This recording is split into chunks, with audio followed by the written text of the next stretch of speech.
The phone buzzed on the marble countertop, a stark white intrusion into the quiet of my Parisian apartment.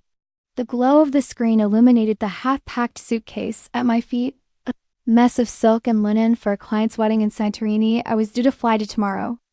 I wasn't supposed to see the message. It was a group text from my sister's wedding planner, a woman named Celeste whose signature was usually attached to invoices with more zeros than my monthly rent. Final guest list confirmation. The subject line read, a flutter of genuine excitement, the kind I reserved only for family, made me tap the notification.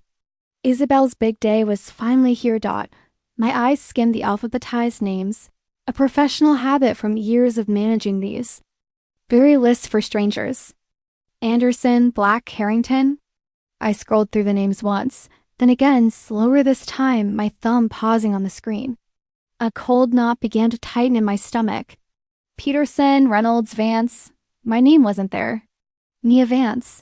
It was a simple, unadorned name, but it was mine. And it was absent.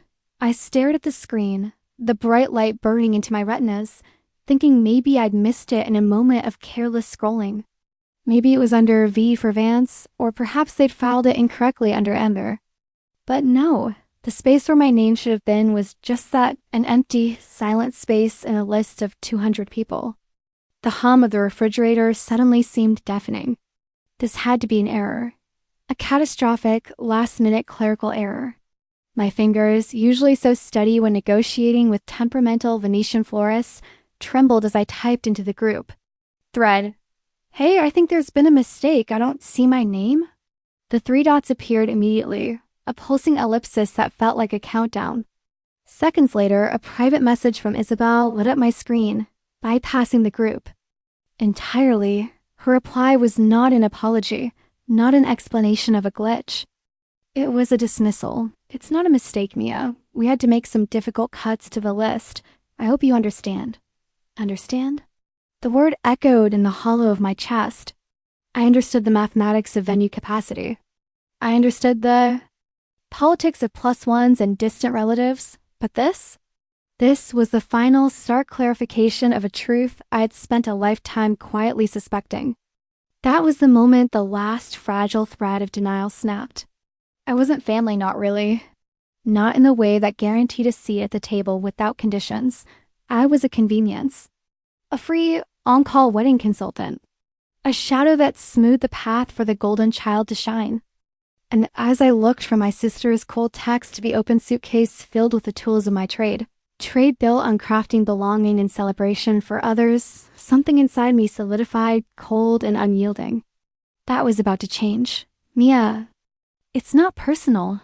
Isabel's voice was a study in strained patience, as if she were explaining basic arithmetic to a child. We're over budget and the guest list got too long. You know how these things are. I'm your sister. Isabel. The words felt fragile and ancient on my tongue. A plea from a childhood script that had never worked. Exactly, she countered, her tone softening into a weapon. You'll understand. You do this for a living. You're practical. Besides, she added, the final blow delivered with a casual, conversational air, Mom said you wouldn't mind. You're not really into big, fussy family stuff anyway, are you? I opened my mouth, a protest, a scream, a lifetime of swallowed words. Poised on my lips, but the distinct, hollow tone of an ended call was the only reply. She had already hung up. The silence in my apartment was no longer quiet. It was complicit. That night, my mother called. Not to defend me, not to comfort her uninvited daughter, but to seamlessly transition me into a new, more fitting role. Honey, she began, her voice dripping with pragmatic sympathy. Since you're not going to the wedding, could you still help Isabel with the rehearsal dinner? You're just so good at these things, and you know the caterer. I laughed at a sharp, brittle sound that scraped my throat, the kind of laugh that hurts because it's ripped from a place of profound hurt. That's when the final ugly truth crystallized. I wasn't part of the celebration. I was the help. The unpaid, unappreciated, and ultimately disposable help.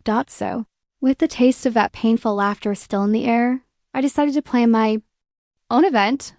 One where I would be the center, the architect, the guest of honor. One no one in my family would ever forget. The plan was born not in anger, but in a serene, cold clarity. 3 days later, I booked a one-way flight to Amalfi, Italy. Not for a client, not for work, but for me. A small inheritance from my grandmother, a nest egg I kept sacred while Isabel had blown hers on a crucial upgrade for her diamond, now found its true purpose. Through a contact who owed me a favor, I secured a secluded villa on the coast Villa Mirabella, a name that tasted of hope, perched on a cliff where the only sounds were the waves and the wind, and I started planning, not a vacation. A wedding. My own. But here is the twist.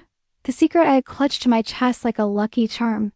6 months earlier, while sourcing lavender for a client's ceremony in Florence, I'd met Lorenzo. He was a travel photographer, all quiet intensity and effortless kindness. His eyes holding the soft focus of captured sunsets. We'd kept a tender, long-distance flame alive. He'd offered to fly to me countless times, but my frantic schedule, my endless dedication to other people's happily ever afters, had always gotten in the way. In the devastating quiet after Isabel's text, I finally messaged him, my pride in tatters. "How do you feel about Italy next month?" He replied, almost instantly, his answer a bomb. "For you, always." I confessed everything, the text, the disinvitation, the hollow feeling, and then I told him what I truly wanted. Not a revenge, not a spectacle, but something symbolic. A celebration, not of being left out, but of finally, irrevocably choosing myself, and I asked him if he would stand with me as I did. The scent of lemon blossoms and sea salt greeted me before any staff could, a perfume I had chosen for 100 clients, but was now, finally, for myself. The manager, Sophia, whom I'd worked with for years, embraced me, her eyes glistening. "For you, Mia, everything is perfect," she whispered. They all knew. I had choreographed a dozen fantasies on these sun-drenched terraces, but this time the vision was mine alone. The white silk runners shimmered under the setting sun, the lavender sprigs from the hillside perfumed the air, and a lone cello's melody wove through the cypress trees. Each note a stitch in the tapestry of my new beginning. Lorenzo found me. Bare, the golden light haloing his silhouette. A small velvet box was tucked in his hand. "You didn't tell me this was going to be your wedding," he teased, his voice thick with emotion down my heart. So often a clenched fist, softened and opened. "Our wedding," I said, the words feeling both daring and destined. "If you want it to be." The stunned silence that followed was brief, then shattered by a laugh that was half sob, his eyes shining. "Mia," he breathed, pulling me into an embrace that felt like coming home. "I'd marry you in a train station. I'd marry you anywhere." The next morning, we spoke our vows under the ancient, twisting branches of an olive tree. There were no guests to appease, no photographer directing our intimacy, no weight of a designer gown, only the dappled sunlight, the taste of salt on the breeze, and the profound truth of a promise spoken from the heart. Afterward, we captured the moment with Lorenzo's old film camera, the clicks quiet and personal, the images meant only for us. And then, in a final, quiet act of reclamation, I posted a single, perfect photo to the world I had left behind, our hands intertwined. With the Amalfi coastline, a breathtaking blur of blue and green below. The caption was a quiet dagger, aimed not to wound, but to sever. Turns out, the best weddings are the ones where love is actually invited. The fallout was swift. In exactly 1 hour, my phone lit up with Isabel's name. "What the hell? Mia? Did you get married? In Italy?" Her voice was a crack of thunder in my serene world. "Yes," I replied, the calm in my voice unshakable. "It was perfect. You couldn't even wait until after my wedding?" "You had to make it about you." "Oh, don't worry, Izzy," I said, my voice soft yet firm. "Yours will still be big. Mine was just real."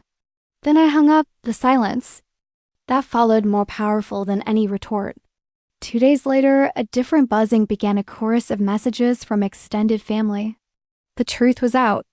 Isabel's lie that I was too busy with work had collapsed, and the narrative had irrevocably flipped, tarnishing the shiny veneer of her perfect fairy tale. A year has passed. Lorenzo and I have built a life in a sun-baked Italian village, and my agency now crafts the kind of intimate, soulful ceremonies I now believe in. The email from Isabel last month was almost poetic in its lack of self-awareness. She and her husband were planning a vow renewal in Tuscany and wanted me to help with arrangements. My reply was brief and final. Sorry, Isabel. My schedule's full, but I wish you all the happiness in the world. I smiled as I closed the laptop, the screen going dark. For the first time, I was no longer the forgotten sister. I was the architect of my own joy, the one who had finally stopped waiting for a seat at someone else's table and had built her own, stronger and more beautiful from the ground up.